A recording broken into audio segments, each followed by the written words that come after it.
Hi, welcome to Up and About with Peekskill United. News, commentary, everything Peekskill. We've got a great show for you tonight. Tonight's guest is Dr. David Mauricio, the Superintendent of the Peekskill City School System, and that'll be our first segment. And our second segment will be 1 year of Up and About with Peekskill United. We're going to talk a little bit of what we've accomplished over the past year and some changes in our format going forward. Hi, I'm Bob Sullivan. Hi, I'm Joe Torres. Hi, I'm David Mauricio. Hi, I'm Bruce Bellum. Hi, I'm Louis Segarra. Yeah, tonight we're honored to have Dr. David Mauricio, the Superintendent of the Peekskill City School District. Welcome, Dr. Mauricio, and thank you for being on our show. Thank you. Tonight we're going to talk a little bit about Peekskill's promise, the promise of our school district to our children, and the strategic plan of the school district as you're seeking to implement it. First of all, a little bit about your bio. As I mentioned in our introduction, Up and About with Peekskill United is celebrating its first year. You're celebrating your first year. It was a year ago that you were selected to be our school superintendent, so right. You've been here for a year. Welcome. You came to us from the Buffalo City Public Schools. You were principal there of the Lorraine Elementary School, Lorraine Avenue Elementary School, near and dear to me. That's in my old neighborhood in South Buffalo, New York. You were principal of Bennett High School, which turned out Buffalo Bob Lanier, the famous Detroit Pistons basketball player. Both of those schools, based on the bio and the info I looked at, were turnaround schools. When you went there, you turned them around. You were the superintendent, the community superintendent, and you were superintendent for innovation. You're originally from Queens, Yes. went to Buffalo, got your bachelor's and your master's at Buffalo State, and got your doctorate. I won't give the years that you graduated, but you did get your doctorate in 2008 from the University of Buffalo. So Yes. welcome again to our show. Thank you. Doctor, I'd like to just start off. A lot of things that a lot of people talk about on social media. They see a lot of press about the schools, and we got some great schools. We got some, and we'll talk about a little later. Some of the things that the kids are turning out is just amazing. But sometimes you'll see some of these reports. Earlier this year, Westchester Magazine had a report where they ranked all the high schools in Westchester County, Sure. and Peekskill High School was ranked 45th out of 46. Of course, on social media, well, at least we're not last, some of the sarcasm. Doctor, these lists and these rankings, particularly the Westchester Magazine, and you'll see another one, I think it's called Niche, that people look at when they want to move into a city. Sure. How accurate, how useful are these rankings in terms of you as an educator? Are they useful, and what do they mean to us as a school district? Sure, I think it's important when we look at rankings and data and also reports is to understand where they come from. And so in particular, some magazines like the Westchester Magazine, they look at certain things like access to advanced placement courses. They look at a variety of opportunities that are available to students. So coming to Westchester County, I visited, north, south, east, and west of this county. This is a very affluent county, and it is one of the top 10 in the country, probably, and if not very close to that. And so what we also often have to look at is Peekskill representative of the entire county? So it's very important to look at what the tax base is, what the funding that they receive. And so, for example, we always look at, we spend about $25,000 per student, where other districts in the community might spend $30,000, $31,000 per student, and that adds up in opportunity. Peekskill also, we need to know that Peekskill may not look exactly like every other county in this district. We're a very diverse community, which I think is an asset to us. We have about 18% of our students are English language learners, many of whom are coming from other countries. And we also have to look at poverty rates as well, and that has an impact on educating students. Now, none of those variables are excuses. None of those variables are absolute indicators for success. And I share that because I would not be here if I believe that statistic would dictate my trajectory in life. I was born to two immigrant parents. My father never spoke English, maybe 10 words growing up, and I grew up in a poor household. We were the poorest kids on the block, but I have 4 college degrees, and I don't say that boastfully, but I say it proudly for my community that it's important to look at not only where you live and what the variables are, but that we can do things to improve outcomes. And so what I share with the community is you got to look at that, but know that there may be variables that are not present in Peekskill and in relation to what. So is it's present. really not an apples-to-apples comparison That's with right. the other school districts. So because we are different, That's we exactly. stand out. And certainly Yonkers, and also it's kind of interesting. The bottom of the list there, Yonkers and Port Chester and some of these other school districts. So and some of the data that they rely upon is the median income and all this other stuff. So Sure. so it's really not an apples-to-apples comparison. Another list came out in January, and that was came from the State Education Department. As a list of new criteria under the Every Student Succeeds Act. Yes. And 2 of our schools were listed not in good standing. The Hillcrest School was listed for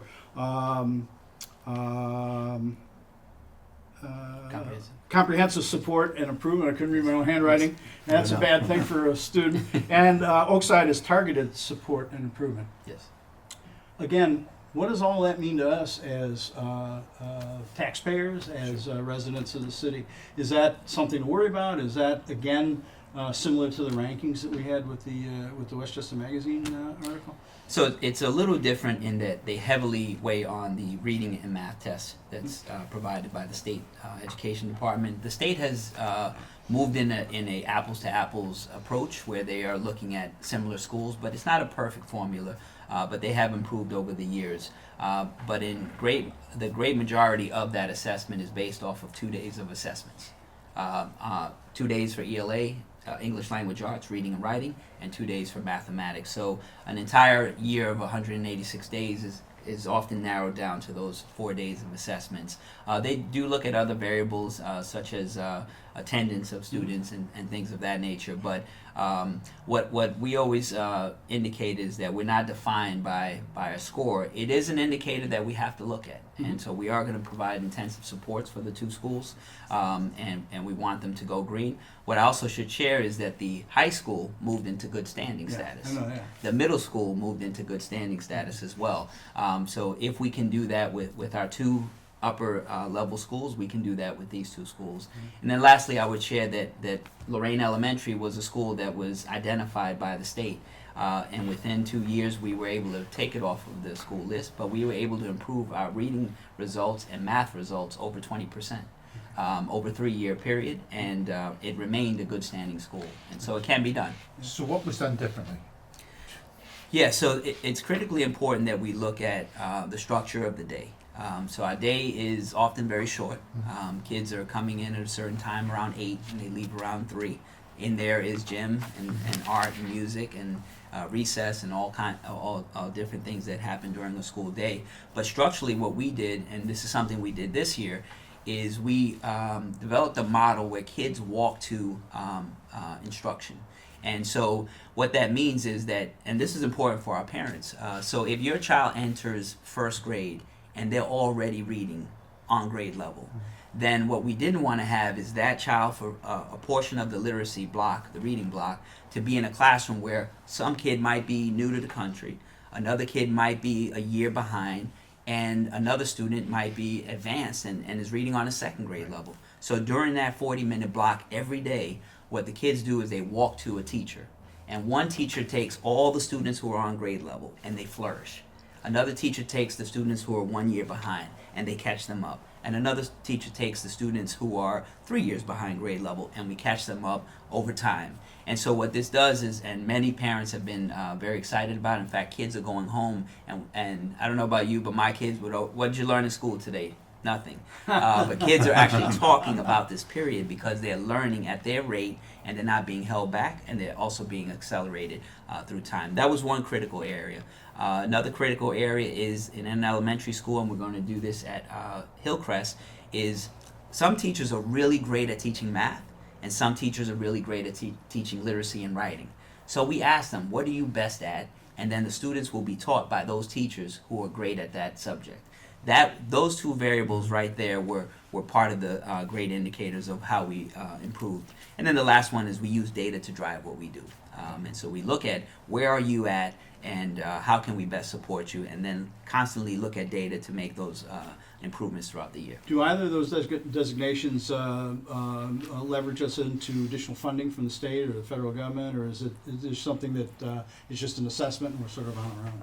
Yeah, we do believe that we will receive some additional funding, probably in the area of about the amount for a teacher position in the fall, and then we received a little bit of funding this year that we can spend to do some planning work for next year. So there'll be some support, not to the extent that we hope, and I know the commissioner has really been pushing for more, but we'll take the support and really put it towards our kids. There's a lot of easy reading material on all this too on the State Education Department website. I mean, it's really consumer friendly, so It if is. you have any questions about it and follow up to our show, you want to read it, trust me, I did for Yes. preparation for this. So. Yes. But it's good stuff. There's no mysteries to it. You're bringing some fun programs into the arena of our schools that's making, I guess, learning fun again. Yes. Can you give us a little bit of an idea of some of the programs you've brought in that's making the kids more engaged?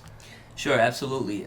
So a lot of what we're doing is part of that Peekskill promise, and it is building off what we've done well over the past. And what I found is that Peekskill City School District might not have gotten a fair shot out in the public perception. And so what we're doing is getting that word out there, and I'll talk a little bit about that. But some of the things that we are doing is we launched a Saturday Academy program.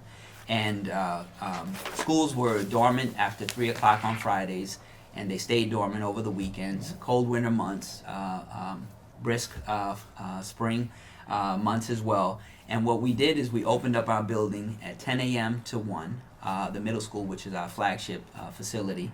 And parents come and they eat as a family for a free brunch. And you can bring your grandparent, you can bring your toddler, brother, you can bring your sister, your mother, your father. You come and you eat as a community, you eat it as a family. And that's the first part. And then they go into probably 15 different rooms, including the gymnasium, the pool that's run by the city, a swimming program. We open up our science labs, our art studios, and we have a zoo there that has a kangaroo, that has probably 15 different animals from South America and Africa. We have we have 70 partners that come out and we started with 25 in July, and now we're up to 70 partners. They do free giveaways for the family. We do health care. We have a local dentist that came out and did fluoride treatments for our kids and visual checks. And so a lot of great things are happening. We've just broken about 2,000 visits from our community, and many are coming back. I see them often. And we're actually getting people coming from other townships to our Saturday Academy. Originally, I was going to close the door, but I didn't want to do that. And what we're finding is they're going back to their communities and saying, you got to see the great things happening in Peekskill. They see our diversity, and if they had any fear or any misperception about our community, we're changing their perceptions. And that's just one. That's just one of the things. I would say that's a good thing because I do a lot of work in the area. I deal with a lot of new people that are moving into all these areas. I mean, Yorktown, Cortland, all that stuff. And most of the things you hear is, I don't want to move to Peekskill as a family because the schools I hear are not that great and stuff like that. And even when I was a younger kid, we had that perception here that you don't want to really move to Peekskill because the schools weren't. Even though the schools had everything you wanted, but they had the perception that nobody wanted to come here and raise their family here. And that's why a lot of people go to Yorktown, a lot of people go to Cortland. You know what I mean? And it's good to see something changing to make families want to move here with their kids and say, hey, I wouldn't mind putting my kids here in that school. Sure. So while I got the doctor, I got to tell you, it is such a friendly environment, that Saturday Academy. Oh my God. Yes. You know what, I've been there a couple of times and I feel very comfortable walking in, and you get greeted as you come in, and you have the agenda for the day where everything is going on, and it's a place you want to go to. Not that I got to go to. That's right. Really good. I really enjoy it. I omitted when we started our show, we're in the Parent Resource Center at Uriah Hill School, Yes. which you were kind enough to allow us to come and film. Can you tell us a little bit about that? The Parent Yes. Resource Center? So in July, Thought I'd never ask, right? had it on my list. So in July, I met with staff, and we have a great engineering team, our custodial leadership, and Carmine Chrissy. So we met, we walked around, and this room was it's seen better days. Mhm. And so it was vacant, and there was a storage closet for some clothing that we had, and they were doing some great work in giving away clothing and things to families. And so we bought conference tables that can be broken up into small groups. We put a TV up there for professional development and training for our families. We put a children's area over here where while the parents are engaged in conversations or in training, the kids can be entertained. On this side, we have a library. Over here, we have a lounge area for our families. And this bookshelf over here is filled with healthcare information. And it's free to all of our families. So if you have housing, if you have educational questions, if you have employment questions, if you need to print a resume, if you need to learn to create a resume, we're going to do English classes. Soon, next year, we'll start Spanish classes for those of you who don't speak Spanish and want to learn Spanish. We'll offer that, all free of charge to our families. And Maria Flores is a phenomenal lead. But this space here belongs to the parents and to the community. And we had a session on a Friday night. It was hailing, and it was raining sideways. So you know those days. And I came here for the session, and I thought, no one's going to come. And we had 25 to 30 different parents here on a Friday night listening to a local attorney. And so we're excited about it, and so many more great things will come. That's great. Getting the parents involved, that's really key to success, because Exactly. they're the true teachers. Really. That's There's exactly. also, you know what, there's also a lot of trust here for the doctor. Yeah. People do trust him, that's why they continue to show up. Sure. It's done right. Sure. I mean, it looks. I mean, if you look at what's going on now, you kind of see the change Oh, yeah. Right, that's you going feel the on. excitement. You feel the excitement in the Sure. schools, and Mhm. you can feel it's going in the right direction, which is, I think, it's great to see. You know, one of the things that's part of Peekskill Promise, literacy and STEAM opportunities, preparing for a global society. I got to tell you, social media is alive with the technology and all the stuff coming out of school. Can you tell us a little bit about that initiative and what's being undertaken by the school in terms of, first of all, what's STEAM? Yes. So it's science, technology, engineering, art, and mathematics. So it was originally STEM, and the art world said we need our space in that acronym, and rightfully so, because it all interchanges, and we do great work. But my staff is phenomenal. Prior to me even arriving here, they had a robust robotics program. We also had opportunities. Our kids build drones and fly them in the high That's school. pretty neat. That's And excellent. as you know, from military application, in our lifetime, Amazon will deliver a box with a drone. I know that I read about That's the that about future. 2 years ago, That is the future. and it will. I'm sure it will happen. And so it'll change a lot of things that we do. You can probably order a pizza and have it delivered one day. By a drone. But our kids are actually working on them now. They build their own robots. That's pretty cool. And we are actually creating a science lab in Hillcrest, the school we just spoke about, Right. and then we're upgrading a phenomenal space, college-like environment in our high school, and that'll come out. I know you're going to talk about it later. We're going to talk so- about that in a second. Yes. I know in several weeks ago at the joint Common Council and School Board meeting, you popped this out at that meeting. You were talking about developing that space. And as I understand it, the school district would like to either buy or lease the Broad Street Firehouse and move all your custodial staff and your maintenance and operational stuff there, take that space that's occupied right now at the high school and turn it into your lab. Can you tell us a little more about that? Yes. I know the city manager, rightfully so, said, "Oh, okay, wait a minute, we gotta, it has to be an arm's length deal, Yes. by law." That's right. And but I gotta tell you, you got a cash purchaser there. The city. I don't want to get into politics on it, but tell us a little bit more about the lab and the setup. Before that, didn't we place in the robotics nationwide? Yes, so our students placed 15th in the Nice. country, That's and pretty they good. flew. That's great. They That's flew actually out. great. Many of them first time on a plane. Indiana. Wow. What's it? To Indiana. To Indiana, and first time they were on a plane for many of them, and it was a great experience. But our students are also. We had a student write a article in a medical journal from an internship this summer, and she's a junior in high school, a parent from another country. And is really excelling in our science research program, which is one of our flagship programs at the high school, and then went in this fall to a presentation in front of doctors with the doctor that she co-wrote this article. Wow. Was that the paper on metformin and the dietetic aspects of metformin? Because she won a prize at the Westchester Science Fair. We won 3 prizes there, correct? Yes, So- that's a different student. No. That's another student who won Oh, wow. on that as well, and it's the impact of exercise and diet. So we're talking about, the bad press about the school, and yet we have kids, they're going to all these fairs, they're holding their own, not holding their own, they're winning. Yeah. And I understand that some of our students won a prize in the Westchester Business Skills Competition as well. So First place. first place, correct. Wow. And the 3 prize winners at the science fair. That's That exactly Foreman lady, I read the article, and that's exactly that's very real world stuff that she talked about. That's And for a exactly junior in high school, you got to be kidding me. I mean, Right, that's right. that's college level stuff. Really. So back to your first question, that's why by looking solely at ranking reports, by looking solely at designations from the state, if you only use that to identify where a school is, you're going to miss all these other great opportunities that our kids have access to. And that's why I say look at the whole picture. Yep. Come into our schools, visit them, call us up, we'll take you on a tour. Yeah. I think you see the changes already now. I mean, from you being here, you just, you don't really hear too much about that. And you have the Saturday Academy and everything else. So Sure. it's a good thing to see.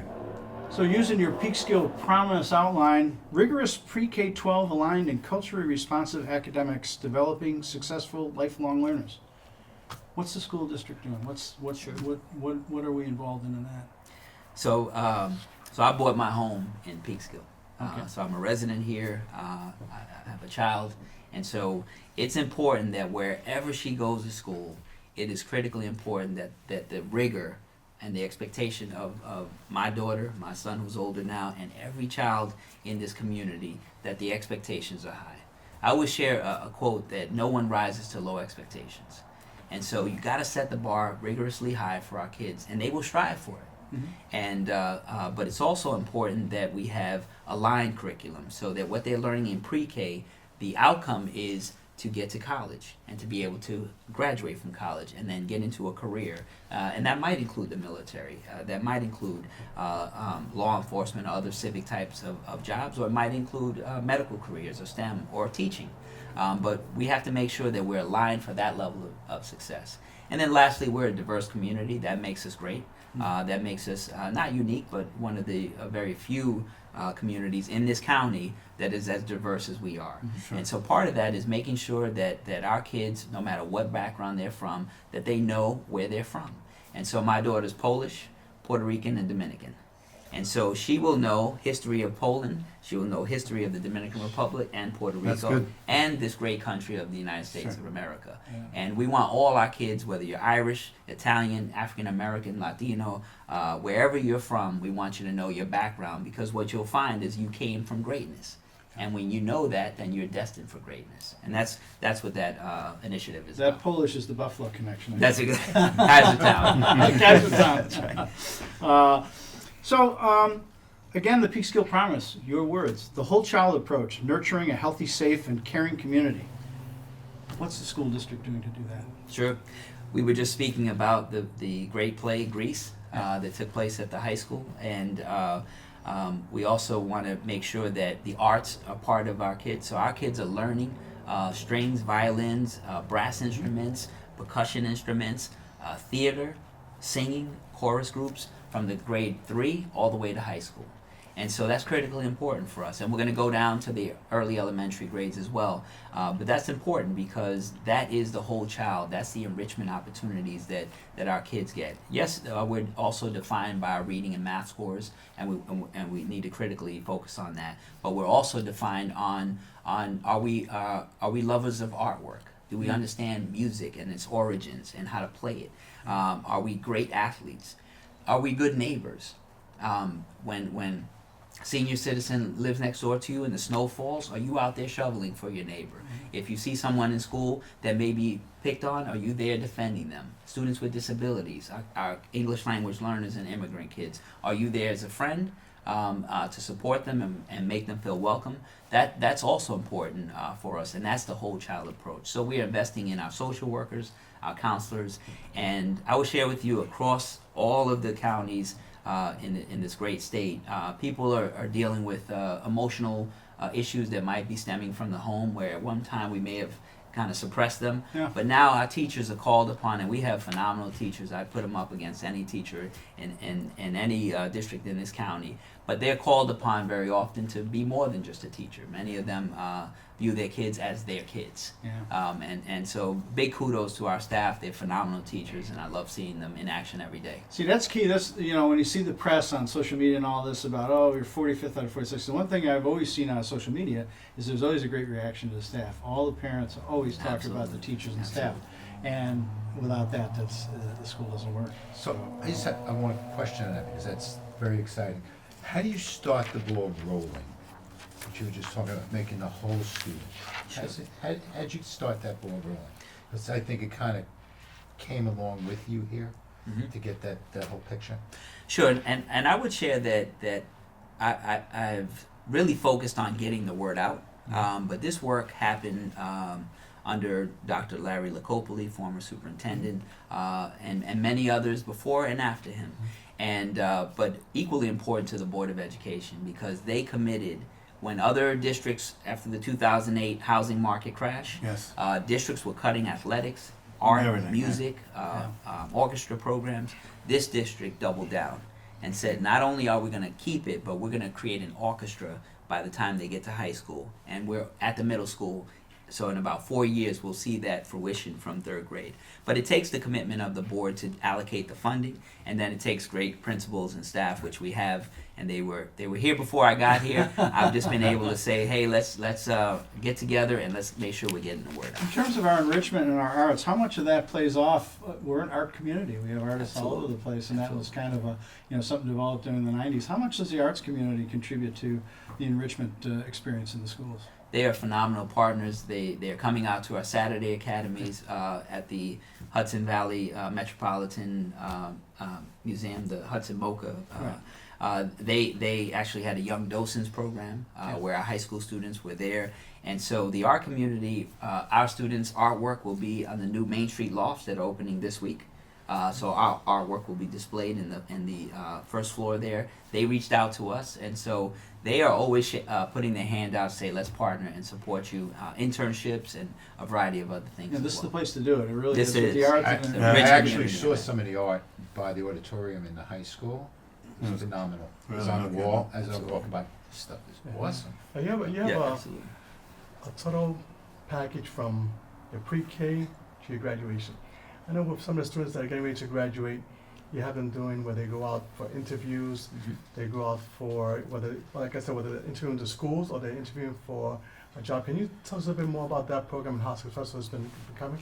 Sure, absolutely. The district has had a PIES program. It's an internship program for Peekskill, and they get student internships in a variety of different companies. Some, like Turner Construction, a billion-dollar construction company in New York City. They are certainly supporting our students all the way from New York City up to Peekskill and the surrounding community. So our students get to engage in interns. They learn soft skills, which are very important. In fact, employers will say, what gets you fired is not what you don't know, it's how you react to your peers and whether you come on time and whether you're dressed the part. So for us, that's critically important. And then we engaged in the My Brother's Keeper initiative. And that has been, we've made up time in the air, as the pilots say. So we've had a grant for about 3 years, and it's been moving forward. And this year we really went robust under the leadership of Dan Callahan and our principals. And so I'll give you a quick example. A local company, Manzers Landscaping from Peekskill, Chappie came and said, "Hey, I'm hiring. I need 2 great workers." And I said, "I'll get you 6. You interview them, and then you hire who you like." So he sent me an email. I was just about to go to bed, and you read that one last email, and I said, "Let me read it. It was a good one." So I opened it up. It was from him. And he said, "I have renewed faith in the high school students in this district." And I read on. So the kids went for a landscaping interview in suits and ties, Wow, that's good. press shirts, Absolutely. and he was so impressed by our kids. When we go to White Plains, I was just at Manhattanville with about 40 to 50 middle schoolers and high schoolers. They dress like this when Wow. they go. Yeah. And people look at them when they went on a college tour, down to D.C. and North Carolina, they went in suits, and people said, "Where are you from?" And now that's how they represent themselves. Not that they didn't before, but we have uplifted, as I mentioned, raised the bar, and they'll rise to it. That's great. I think Very that's unbelievable to see that. Yeah, and Really you know, Manzer's. I'm the president of the HOA up in the woods, and we're his largest client. So we're going I to see know. some of the kids on our property, I'm sure. Absolutely. But you know, all kidding aside, there's logistics involved. There's That's right. treating the materials and That's right. shipments and all, and so they're going to learn the Chemistry. real business, chemistry. Chemistry. Yeah, Absolutely. yeah, absolutely. Learn about trees, Absolutely. learn That's about, right. you know. Yeah, and Chappie sends his people to you know, to school and to learn the Yeah, trades. you invest in them. Yes. Yeah. So outside the curriculum, though, enhancement experiences, enhancing the curriculum with enrichment experiences. I think you've alluded to a lot of it, Sure. certainly with the arts. Anything else? What are the plans for the future? So we want to continue our dual language program, which for our parents, I mean, that is a phenomenal opportunity. If you can speak English and Spanish and graduate from high school, you have a leg up on everyone else that's Sure. going for a job. And as we often hear, that college students are not necessarily always getting the jobs that they aspire to find. So it's important to be competitive. And have that edge. And so for our students, we began a dual language program from kindergarten all the way to 6th grade. And this year, because of our state increases, we're actually opening 2 new pre-K classrooms. And one teacher will teach in Spanish, one will teach in English. So we're going to start teaching our youngest of kids in both languages. And when you see a Caucasian kid and an African American kid reading in Spanish, Yeah. it is a beautiful thing. It is as beautiful as seeing a Spanish dominant kid reading in English. Yeah. And when you see that, you know that they're destined for greatness. And so we're very excited about that. We have openings, and that's a way to capture the middle class and keep the middle class. Yes. And I'm intentional about that. Yeah. It's important to educate children like I was, a kid from poverty, but it is also important that we capture and keep our middle class families here and attract those who are coming. I will tell you that I'm going to create a little welcome bag, keep it in the trunk of my car, and every time I see someone with a baby carriage, I'm going to take out a bag, and it's going to have a onesie that says future Peekskill student, and then I'm going to have information about our district. And so when they're making choices, they're going to hopefully choose us. But there are many people moving here, and I know that that's one of the questions as well. Well, you know, that's the thing. We have a lot of young people, and you know, engagement with the community is so important, which is something you've really done. Now, I know signs all around town. Last week you had a tour of the schools. That's right. That's people, you're inviting people into the schools. What can the district do, or what is the district doing to get more people engaged in supporting the schools? I mean, a lot of folks have children. Obviously, they're stakeholders in the school system. What Sure. about folks like us who, you know, don't have children in the school district, but nonetheless they're taxpayers? They have a stake in the schools succeeding. What can be what can be done, or what are you doing to engage those folks? Sure. So I think one of the things that we did really well this year is something called Peekskill Pride. And it's a way to, at every board meeting, every time we're out in the community, meetings, conversations like this, we share highlights about our kids. We share highlights about our teachers and our programs. And so the Peekskill Pride has been a way for us to get that information out. We're getting it out on social media. So follow us on Twitter, follow us on Facebook and Instagram. What you'll see every day, you're going to see great things that are happening right in our classrooms and beyond. So that's what I would say, is be engaged and know what we're working on, and then hold us accountable for what we're doing with the dollars from this You know, and community. doing the background for this meeting or interview, whatever it is, the website is phenomenal. The Peekskill City School website. Yeah. You do a weekly communication, Yes. where actually in that communication, that memo that went out, you even mentioned that you met with us in preparation for this, That's and great. you also mentioned that you're going to go on George Ondek's show. Well, okay, but George is a great supporter of the schools. Yes, really yes. He is. Let me. One thing I did want to talk about again from the joint meeting with the Common Council was a discussion of the remake at Torquay Field. The city is looking to develop the stadium at Depew Park, which is city property, part of the Depew Park. But you had mentioned that the school district is going ahead with plans to redo Torquay Field. Can you tell us a little bit about that? Yes, actually, we met with the city manager and the staff today about it, and so we'll probably be first out in the community. They're also going to work on it in a few years, But we are looking at this October, we will bring it out to a vote, community vote, and that'll be the science labs I talked about at Hillcrest. That'll be the science lab, STEAM lab at the high school, and every school will be touched in one way or another to support this improvement. But also, our athletes asked us, why are we the only community without a turf field? And when they go on away games, they see that. When people come to our community, they see our field. Sure. And it's a beautiful field, and the Jets Yes, won needs to be their updated, yeah. championships while they were there. That was the Jets, I think, back then. Absolutely, Yeah, okay, absolutely. Yeah. But it's time. We will be probably, my staff share with me, we'll be the only community in Westchester County without a turf field if we don't move forward. Yeah. And it'll be open to the community. Yep. And the running track and the field's going to be great for us, so we look forward to it. So is that gonna be mostly grants that you're gonna get to do the field, help you do the field? We'll, Yeah, we'll, mostly we'll grants. certainly look at grants. We Yeah. also have some funding available to us that we're going to use to move that, and we're looking at it being a tax neutral opportunity to do all that work. Oh, that's great. Yeah. That's what we're Speaking of which, taxes. Sure. The school, but you know, a lot of people they go on social media and blah blah blah about the taxes. Yeah. Budget was just approved by the school board, I guess, a couple weeks ago, April 9. Yes. And that's up for a vote on May 21. Yes. Taxes went up a little bit, 2%, We've, within the tax cap. yes, yes, and we've Yeah. tried to remain around 2%. Yep. Sure. So, you know, a lot of people, you know, they talk about, yeah, you know, they gripe about the tax and all that, but folks don't know that the school board are neighbors, they're elected. If you have a beef with, you know, go on down, say, listen, talk. I presume they can get a hold of you or a member of your staff, they have questions about the schools. So that's one of the things that's kind of disappointing. People don't, you know, they engage certainly with the common council meetings. The school board's equally important. That's a lot of your taxes, and a lot of people just don't know what's going on.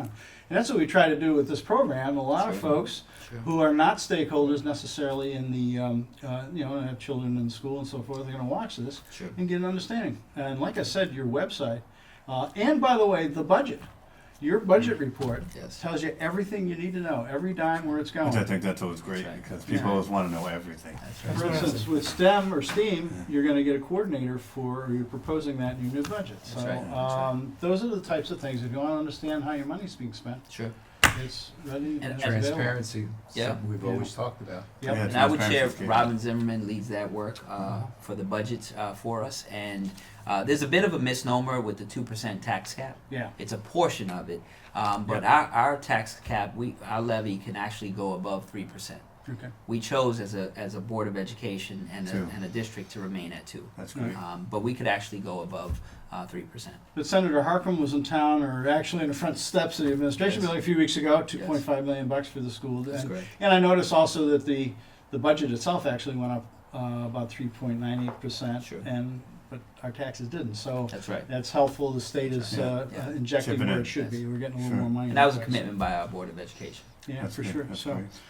Doctor, I think our producer is waving in the background. I think we're about running out of time. I want to thank you for, first of all, allowing us to use your facility and for taking the time to speak to us tonight. Thank you. Thank you. Yeah, thank you so much. Thank It's a pleasure having you. Appreciate it. This was a pleasure. Yeah, it Oh, was well, really it's was. I wish I could be a kid again. Very good. Yes, thank you. Yes, thank If you're you. a kid, you go there on Saturday. There you That's go. right. Everybody's welcome. Breakfast.